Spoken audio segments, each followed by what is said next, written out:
hatinya. Jadi terjaga hatinya. Yaqdhah itu terjaga. Jadi man kasura kalamuhu falatat ma'u fi yaqdhati qalbihi. Barang siapa banyak bicaranya, maka jangan harap bisa bangun hatinya, bisa hidup hatinya. Ya karena orang yang terlalu banyak bicara itu kan biasanya memang jarang berefleksi, sulit berpikir mendalam. Kalau ngomong terus ya pada akhirnya hatinya sendiri mati. Yang hidup mulutnya. Kemudian yang kedua, ya kalau sekarang mulut itu bisa diganti dengan jempolnya. Karena kita ngomong hari ini kan tidak hanya lewat suara tapi juga lewat chat, lewat teks di media sosial. Yang kedua, man kasura kalamuhu falatat ma'u fi antasila ilaihil hikmah. Barang siapa yang banyak bicaranya, maka jangan harap untuk bisa sampai ke level hikmah. Level hikmah itu mudahnya untuk mengambil pelajaran-pelajaran utama dalam hidup. Ya karena orang sibuk ngomong terus, sibuk komentar terus, tidak ada waktu untuk mencerna kebenaran, mencerna kebaikan. Pada akhirnya dia tidak sampai pada level hikmah. Itu pesan kedua kepada para tamunya. Yang ketiga, man kathura ikhtilatuhu bin nasi falatat ma'u fi nawalihi khalawatal ibadah. Barang siapa yang terlalu banyak pergaulannya dengan manusia, maka jangan harap memperoleh manisnya ibadah. Ini bukan berarti kita dilarang bergaul dengan orang lain. Ya manusia itu makhluk sosial. Pasti dia membutuhkan orang lain, perlu untuk berinteraksi dengan orang lain. Tapi semuanya ada waktunya, ada jatahnya. Jangan terlalu banyak ikhtilat dengan orang lain, yaitu nanti akan berpengaruh pada diri kita. Dan kata Syekh, membuat kita sulit memperoleh manisnya ibadah. Manisnya ibadah itu kan kita peroleh ketika kita bisa merasakan asyiknya bersama Allah. Sementara kalau kita sudah terlalu asyik, terlalu tercampur, terlibat dengan orang lain, ya kita nyamannya ketika ikhtilat dengan orang lain. Ketika kita kholwat dengan Allah, kehilangan rasa akhirnya. Mungkin menurut kita jadi tidak asyik. Asyik itu kalau ada orang lain ngomong bisa saut-sautan dan lain sebagainya. Nah, ini pesan yang ketiga. Yo, memahaminya bukan berarti jangan bergaul, tapi jangan terlalu banyak bergaul. Kemudian yang keempat, man afroto fi hubbid dunya khifa alaihi su'al khotimah wal iyadzu billah. Jadi yang kedua, barang siapa yang berlebihan mencintai dunia, maka ditakutkan ia akan meninggal dalam kondisi su'ul khotimah. Wal iyadzu billah, semoga kita dapat perlindungan dari Allah dalam hal ini. Nah, ini juga penting ya, orang yang terlalu berlebihan mencintai dunia, ya hidupnya sepenuhnya untuk mengejar hal-hal duniawi. Kuatirnya sampai meninggal itu pikirannya hanya sibuk tentang keduniaan saja. Ini bisa membuat dia meninggal dalam kondisi su'ul khotimah. Wal iyadzu billah. Semoga kita terlindung dari situasi semacam ini. Kemudian yang kelima, mangkana jahilan falatarju fihi hayatal qalbi. Barang siapa bodoh, maka jangan harap hatinya hidup. Wah, ini sebenarnya sindiran bagi kita untuk yuk terus belajar biar ndak bodoh. Terus nambah ilmu, nambah wawasan biar ndak bodoh. Karena kalau kita ndak belajar, wawasannya sempit, ya mudah untuk matinya hati.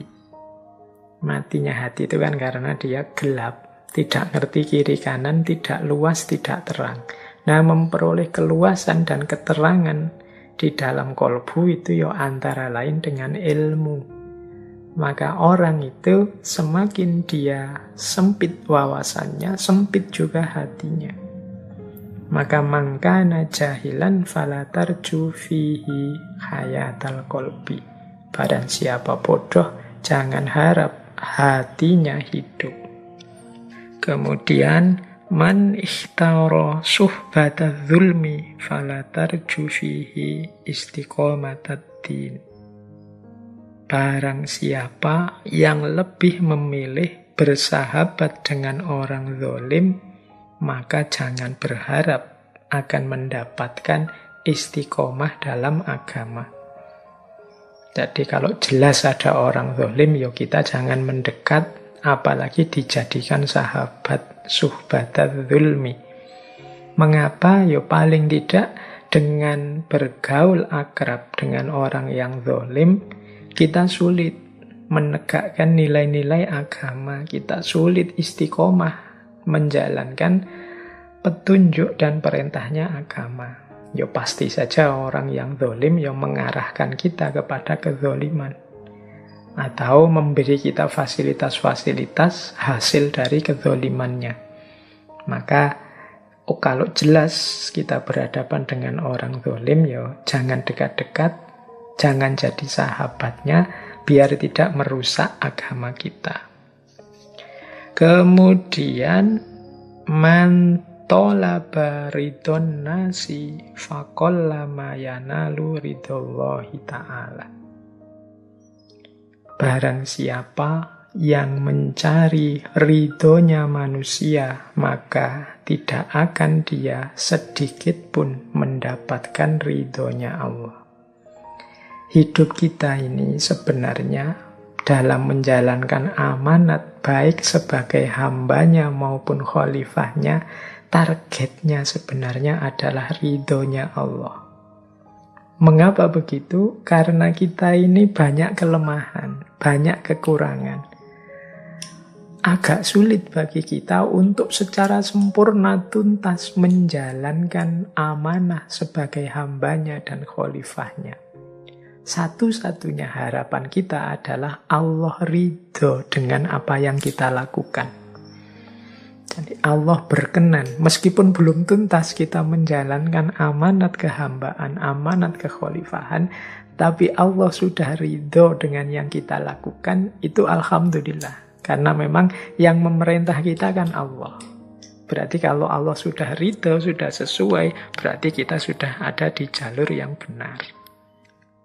Jadi orang-orang yang hanya mencari ridhonya manusia, tidak fokus pada ridhonya Allah, ya ini orang yang tidak pinter. Karena amanat hidupnya di dunia ini dalam rangka mencari ridhonya Allah, bukan ridhonya manusia. Dan akan sangat merepotkan kalau ada orang hanya mencari ridhonya manusia. Manusia itu macam-macam. Perspektif, cara berpikir, paradigma, dan nilai hidupnya. Sehingga orang yang fokus pada ridhonya manusia, itu dia akan kerepotan sekali. Mungkin yang dia lakukan menyenangkan orang tertentu, tapi menyusahkan orang yang lain. Mungkin yang dia lakukan disukai sekelompok orang, tapi dibenci orang yang lain. Ya mudahnya kalau teman-teman cek di medsos, mungkin teman-teman punya YouTube, punya channel, punya apa sendiri. Mungkin dianggapnya, wah ini loh sebenarnya penting, bagus, luar biasa. Kok masih ada yang tidak suka ya? Ya memang setiap orang beda-beda selera, keinginan, dan standarnya. Maka sangat tidak pintar kalau ada orang hanya fokus mencari ridhonya manusia. pasti akan sulit, dia capek. Kalau Allah bisa dipastikan Allah itu Rahman Rahim, Ghafurur Rahim, jadi mudah untuk mendapatkan ridhonya Allah asal kita menjalankan apa yang diperintahkan dan menjauhi apa yang dilarang. Dan sebenarnya itulah amanah utama dalam hidup kita. Jadi baik, jadi sudah ada malam hari ini kita belajar tentang 3 pertanyaan, 4 nasihat, 5 syarat, 6 petunjuk, dan 7 perkara. Yo masih ada banyak cerita-cerita, kisah-kisah hikmah dari Syekh Ibrahim bin Adham. Tentu saja tidak mungkin kita angkat semua malam hari ini. Yang jelas, mari teman-teman tidak berhenti belajar, tidak berhenti membaca. Ada kisah yang saya ingat, mungkin dulu pernah saya ceritakan itu ya. Mungkin saya ulang lagi, mungkin masih berguna ringkasnya. Bagaimana orang itu jangan mudah berprasangka. Jadi ini kalau tadi kan kisah utama-utama mulianya Syekh Ibrahim bin Adham. Tapi ada juga cerita beliau ini berpikiran negatif, berpikiran buruk suatu ketika, tapi langsung diingatkan oleh Allah. Jadi satu ketika Syekh ini jalan-jalan di tepi pantai, tidak sengaja melihat seorang laki-laki dan perempuan sedang duduk berdua bercakap-cakap, kok asik sekali. Dan di sebelahnya ada botol-botol, rasanya seperti botol minuman keras yang isinya baru saja kosong. Nah, Syekh Ibrahim melihat ini, itu terus geleng-geleng kepala sambil istighfar, astagfirullah, kok ada ya manusia kayak gini, senang sekali dengan maksiat, asik berdua dengan perempuan, minum minuman keras, apa dia tidak sadar itu dosa. Baru saja batin seperti ini, tiba-tiba tidak jauh dari tempat itu, wong tadi tempatnya di pantai, tiba-tiba ada kapal yang terhempas di pinggiran pantai. Dari dalamnya ada beberapa orang yang tenggelam. Jadi ada 5 orang yang berjuang untuk selamat dari atas kapal atau mungkin perahu itu. Nah, laki-laki tadi yang tadi sudah dipandang negatif oleh Syekh Ibrahim, tiba-tiba lari dan meloncat ke tengah laut, berusaha menyelamatkan 5 orang ini. Tapi ya dia tenaganya terbatas, akhirnya hanya bisa menyelamatkan 4 orang. Yang 1 orang tidak berhasil dia selamatkan. Nah, Ibrahim bin Adham melihat peristiwa itu ya melongo saja. Jadi dia semacam orang kaget. Kalau bahasa Jawa ini ketenggengan lihat peristiwa yang berjalan cepat di depannya. Nah, dia melihat pemuda tadi bersusah payah, pandangannya agak geser tentang pemuda tadi. Nah, pemuda tadi begitu berhasil menyelamatkan 4 orang, tiba-tiba menghampiri Syekh Ibrahim bin Adham. Sambil setengah melotot, dia bicara pada Syekh, "Wahai Syekh, saya berhasil menyelamatkan 4 nyawa. Aku orang rendah yang kamu anggap banyak maksiat ini, berhasil menyelamatkan 4 nyawa. Harusnya kalau sampean bantu, yang 1 tadi bisa diselamatkan juga. Tapi sampean menyelamatkan 1 saja tidak bisa. Saya yang sampean pandang negatif bisa menyelamatkan 4 nyawa." Wah, Syekh Ibrahim merasa menyesal tadi dengan prasangka negatifnya. Dan apalagi terus laki-laki ini nambah, "Wahai Syekh, perempuan tadi yang di sebelahku itu adalah ibuku. Dan botol tadi sebenarnya bukan minuman keras, itu isinya adalah air putih biasa." Ini laki-laki ini ternyata tahu apa yang ada di pikirannya Syekh Ibrahim bin Adham. Ini mungkin beliau ini memang sengaja dihadirkan oleh Allah untuk memberi pelajaran pada Syekh Ibrahim bin Adham untuk tidak berprasangka buruk, tidak suudzon pada orang lain. Jadi untuk senantiasa berpandangan. Satu ketika Syekh Ibrahim bin Adham ini melihat ada seorang laki-laki yang memprihatinkan sekali. Dia ini tidak punya tangan, tidak punya kaki, dan buta. Nah, teman-teman bisa membayangkan ya situasinya ini. Hidupnya mengenaskan sekali. Tetapi dari mulut laki-laki ini selalu keluar ucapan-ucapan syukur. Segala puji bagi Allah atas segala nikmat yang begitu besar. Jadi alhamdulillahirabbil alamin. Selalu muncul kalimat-kalimat pujian, rasa syukur kepada Allah. Nah, Syekh Ibrahim takjub dengan orang ini. Kemudian bertanya, "Wahai Tuan, saya melihat sampean ini begitu mengenaskan, memprihatinkan hidupnya. Apa sih yang membuat sampean ini masih bersyukur saja kepada Allah? Biasanya orang yang seperti ini kan isinya memohon-mohon, meminta-minta macam-macam kepada Allah. Ini malah bersyukur terus." Orang ini kemudian bilang, "Alam yu'tini lisanan dzakiron wa qalban syakiron." Kata orang ini, bukankah Allah menganugerahiku mulut yang senantiasa menyebut namanya dan hati yang senantiasa bersyukur?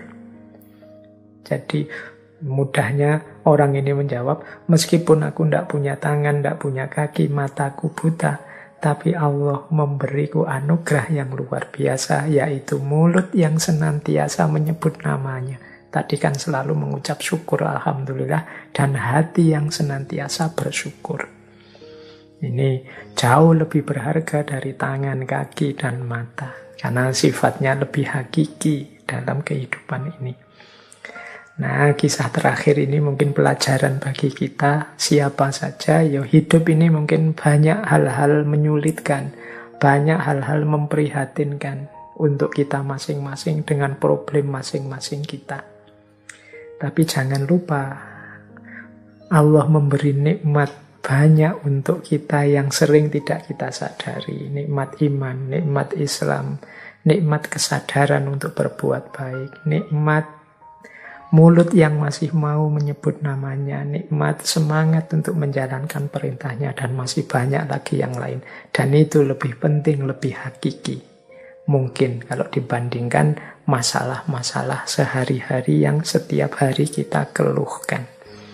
Maka tidak ada alasan untuk kita tidak bersyukur dalam hidup ini. Insya Allah dengan terus bersyukur, la in syakartum la azidannakum. Kalau engkau bersyukur, pasti akan aku tambah nikmatku.